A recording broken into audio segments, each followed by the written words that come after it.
يلا بينا ونصلي على النبي كده ونيجي نشوف مع بعض طريقة الكيكة الجميلة ديت وتطلع عالية معاكي بالمنظر ده والطعم الجميل والشكل الجميل. يلا بينا نخش على الفيديو نشوف هنعمل ايه. يلا يا حبايبي كده نصلي على النبي ونعمل صينية الكيكة اللي انتوا شفتوها معايا ديت في بداية الفيديو. كده انا معايا شيف كيك، معايا فانيليا، كاكاو، نص كيلو دقيق، 3 بيضات، معايا حليب نص كيلو حليب دوت، ومعايا كوباية سكر. دي الكوبايات بقى اللي انا هحتاجها اعاير بيها، ومعايا خل، هاخد معلقة خل. يلا بينا كده بالصلاة على النبي نعمل مع بعض صوص الشوكولاتة. هنحط كوباية سكر، وهحط كيلو الا ربع، كيلو الا ربع ايه كوباية الا ربع كاكاو. معلش عشان البرد عامل عمايله معايا والله. كده هفضي الكاكاو اهو. لما تيجي تجيبي الكاكاو هقولي له عايزه كاكاو خام، ما تجيبيش كاكاو عادي عشان تطلع معاكي الشوكولاته ناجحه. بص بقى كده انا فضيتها ب10 جنيه، جالي كوبايه الا ربع اهو، كوبايه الا ربع بالظبط. يبقى كوبايه سكر، كوبايه الا ربع كاكاو، كوبايه زيت، كوبايه حليب اهو. بس بفضي الحليب عشان انا هضرب في الخلاط. فضيت كله مره واحده، بصوا بيلمع ازاي، لسه ما ضربتش اصلا صوص الشوكولاته. كده هحط كوبايه الحليب بتاعتنا. بصوا المنظر بقى الجميل، وهنضرب في الخلاط بقى. بصوا انا طلعته اهي. لازم بالمعلقه، انا عايزاه تقيل كده مش عايزاها خفيفه. انا عايزه صوص الشوكولاته تقيل. انا كده ضربته في الخلاط وجبته قدامكم اهو. بصوا الجمال، بصوا بتلمع اصلا من غير حاجه، واقسم بالله كانت طعمها جميله جدا. بصوا الجمال بقى. كده بقى يا جماعه انا فضيت في الطبق اهوت عشان اخد اللي انا هحطه على الكيكه من فوق. ازيكم يا جماعة يا روح قلبي. شايفين احمد بيخش مره واحده كده في الفيديو. خليكم معايا ركزوا معانا، مالكوش دعوه باحمد. هنحط كده 3 بيضات. تمام يا حبيبي اطلع بره. هنحط كده دي البيضه التانية اهي. بصوا انا بكسر البيضه، جت البيضه بصفارين والله العظيم. الصينيه دي رزقها واسع. بصوا الجمال اهو، كل بيضه جت بصفارين، بسم الله ما شاء الله عليها. انا كده حاطه 3 بيضات، عدوا الصفار بقى 2 4 5 صفارات اهو بتوع بيض. بص الجمال بقى. هننزل بقى بكوبايه السكر تاني. هنحط بقى المقادير العاديه بتاعتنا اللي هي بتاعت الكيكه، ان انا كده كده هحط اصلا كاكاو. فانا بدل ما احط كاكاو عادي في الدقيق، لا انا هعمله هي في نفس الشفشه. هتاخد معانا برضو اللي هو صوص الشوكولاته اللي موجود دوت، يعني ايه، هيدي طعم كمان احلى. يلا يا احمد. احمد بيقعد يضايقني والله. انا هلبس الطرحة واجيلك. ماشي يلا. كده حطينا السكر، حطينا الفانيليا، حطينا البيض. تمام كده هندخل الدقيق بقى. حط 3 كوبايات دقيق بنفس المعيار. بص لو تلاحظي نفس المعيار اللي انا عملت بيه صوص الشوكولاته والزيت واللبن وكل حاجه، هي نفس الكوبايه. هندخل كده، لازم تدخلي الدقيق. انا الفيديو ده والله العظيم ما فاهمه له اي حاجه عشان بسبب احمد اللي عمال ينكش ورايا ده.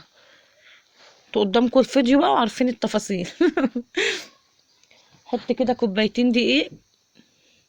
دي الكوبايه التانية هندخلها برضو، كل كوبايه لازم تتنخل. طول ما الدقيق بيتنخل معاكي هتبص تلاقي الكيكه بتاعتك احلى.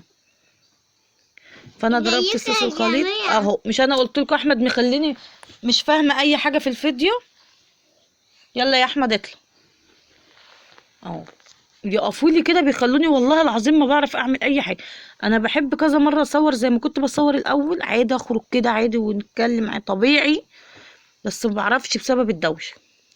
دي كده 3 كوبايات دقيق. والله ما رضيت اجري الفيديو، قلت عشان خاطر اطلع معاكم بالتفاصيل، عشان تطلعوا كذا واحده وكذا واحده تقول لي انا عايزه اعرف الكيكه بتطلع مكتومه ليه، بتطلع هشه ليه. والله ساعات بتعمل معايا كده. هي سبحان الله يعني بتبقى قرف فعلا والله العظيم. ساعات تطلع هشه وجميله، وساعات تطلع مكتومه، وبتبقى هي نفس المقادير. بس نسمي الله بس، وهي الحاجه تطلع كويسه معانا. بصوا الشيف كيك دوت مش بعمل له اعلان على فكره، بس انا مش عارفه، انا ما ارتحت للبيكنج باودر، ما ارتحتش للشيف كيك ده. بص برضو بعد ما نخلت الدقيق بقلب بالمعلقه. بخرج برضو بديله طراوه. انت لازم تبصي الدقيق بيتعمل ازاي، زي ما بتنخليه بالظبط. كده معانا الصوص بقى. احط معلقه الخل بتاعتنا، بتخلي الكيكايه هشه وجميله والله العظيم، جميله قوي. كده اهو بضرب كل المقادير. حط لها بقى كوبايه العصير بتاعتنا عشان ما كنتش حطيت لها كوبايه اللبن. عايزه تعمليها بعصير البرتقال ماشي، عايزه تعمليها باللبن ماشي، بس انا خلاني حطيت لها لبن. انا كده كده اللبن عندي موجود اهو، اللي عملت بيه صوص الشوكولاته. كده حطيت كوبايه ونص لبن عشان خاطر الدقيق معايا 3 كوبايات كتار على الصينيه، فانا زودت اللبن عشان خاطر تطلع سايله معايا وجميله. كده يا جماعه اهو. هنزل بقى واحده واحده كده وانا بقلب. بصوا الجمال، بصوا اللون عامل ازاي. هي هتطلع لونها جميل والله العظيم، وشكلها تحفه، وريحتها كانت جميله جدا، والطعم كان احلى واحلى.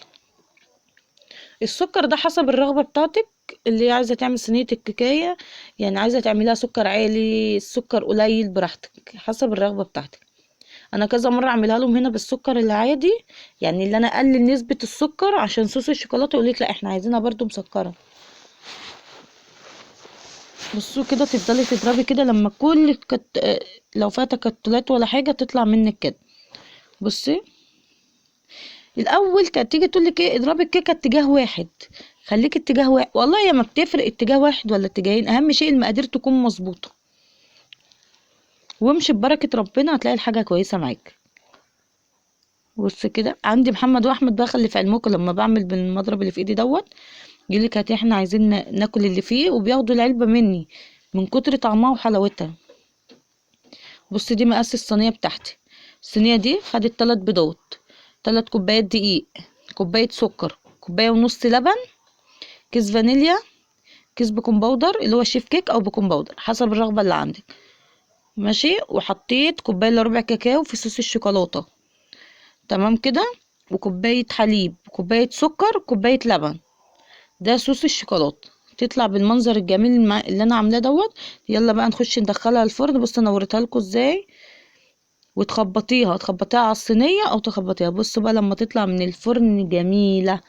بصوا عاليه ازاي والله العظيم، عاليه، ده الكاميرا ظلموها فعلا. بصوا عامله ازاي.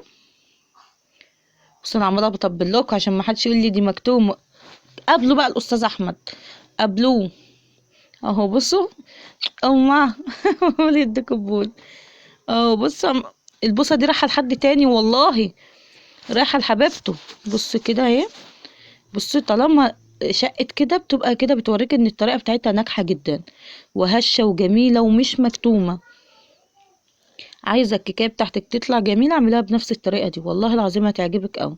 اهم شيء اللي اول مره يشوف القناه بتاعتنا يخش يشترك في القناه ويفعل الجرس عشان يوصل له كل جديد. وحبيبي طبعا ما ينساش اللايكات، ويا ريت ما تجروش الفيديو عشان خاطر تستفادوا بكل حاجه في الفيديو.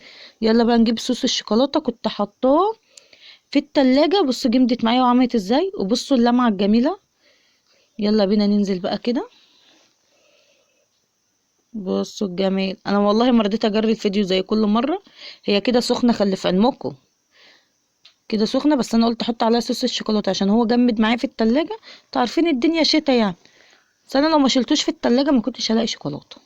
صح يا احمد؟ انا عشان أنا باكلها، عشان انا باكلها. بستخبى في الطريقة واروح باكلها. بستخبى في التلاجة.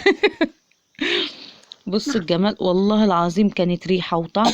على فكره لما باجي اعملها لحد، يعني انا ناس بتطلب مني كيكه او تورته او حاجه واجي اعملها، سبحان الله ربنا بيبقى مبارك فيها وبتطلع احلى واحلى ما بعملها ليا في البيت والله العظيم. اللي عايز يعمل حاجات لحد يسمي الله كده ويعملها بنيه صافيه، ويتقي الله في الحاجه اللي هو بيعملها عشان ربنا يبارك له في رزقه وماله وفي عياله، ويبارك له في كل حاجه. ويدعوني ان ربنا يكرمني ان شاء الله في القناه. بصوا بقى دوس لايك في كل الفيديوهات اللي احنا عملناها. اهو دوسوا له لايك في كل الفيديوهات اللي احنا عملناها، يعني انتوا عارفين هيزعل منكم. يلا مع الف سلامه يا حبايبي، وما تنسوش اللايك. سموحة قوي قوي.